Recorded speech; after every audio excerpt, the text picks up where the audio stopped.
Welcome back. Are you taking your time? Honestly. As I mentioned before, the answers in this video are not going to bring you the peace that you're looking for. They're going to help.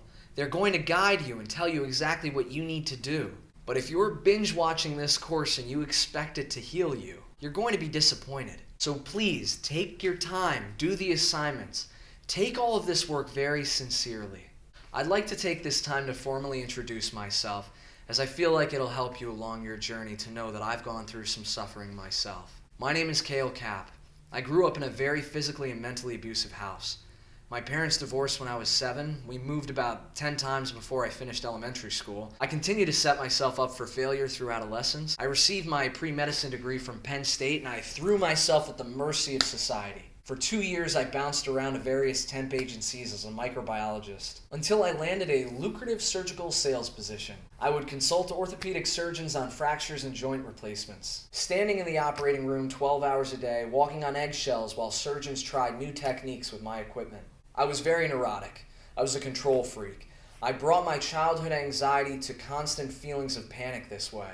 I was diagnosed with PTSD, ADHD, insomnia, moderately severe sleep apnea, depression, and anxiety with panic attacks. The attacks occurred on the highway while driving with my family.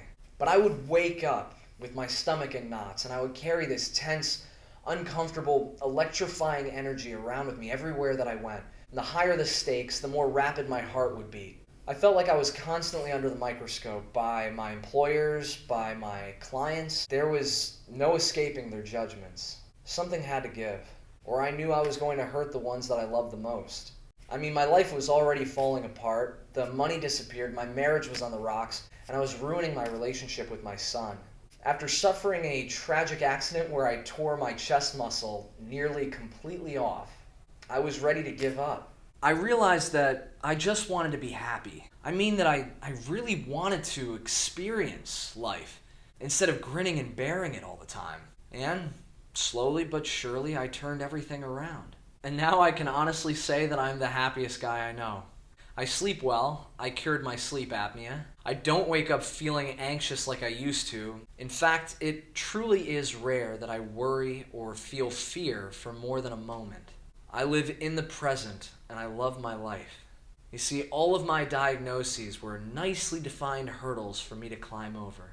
Now I get to help people every day completely transform their lives. So if you're going to be one of those people, you're going to want to listen to this next part very intently. First, know that any real lasting changes, they take time. Life is a journey. Many of my clients see significant improvement within the first few weeks, but the ones that continue to grow are the people that stay consistent and don't expect to be cured right away. Even neuroscientists say that this process takes 6 weeks, but you can make it stick a lot faster if you stay committed and don't expect this thing to be easy. But I know you're not here for ease, you're here for change. So the first important tip is that you must be honest with yourself. That means that any reason that you have for not committing to this program is actually an excuse to stay exactly where you're at in life. I'll say it again. Any reason at all, anything that slows you down or takes away from you working on yourself, from using my tools, it's a crutch.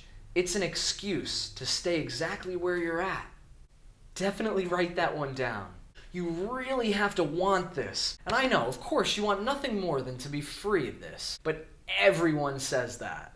And they mean it, but not on the level that I'm talking about. Trust me, everything that you define as you right now wants you to stay exactly where you're at. It doesn't matter how much you're suffering. Your body feels like you are safe. So, why are you doing this? You want to focus on how it will affect you personally before you look at the ripple effect that you're obviously going to have on everyone else's lives around you when you beat this thing.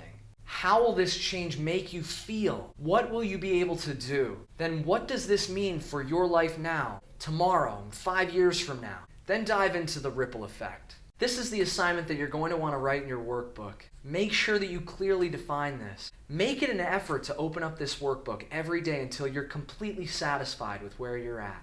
Know your why and feel it. So look, there are going to be ups and downs along this journey, and there are no mistakes along the way as long as you keep the feeling of why you are doing this, alive in your heart. The last important tool that you'll need for your success is definitely a journal. You must take notes. All of my teachings will pack a punch and you don't want to miss anything. So I recommend rewatching all the videos that you've watched so far, but go into them with this new and very defined why in your heart. I want you to turn this journal, this workbook, into a brag book. We live in a funny time where talking about accomplishments and the things that you actually care about, the things that you're working on, are frowned upon. And yet, talking about your shortcomings is a praised behavior. No more of that. You must feed into the person that you are growing to become and completely leave behind the person you no longer wish to be. Write down your accomplishments and study them. Convince yourself of your greatness. It will make the process much smoother.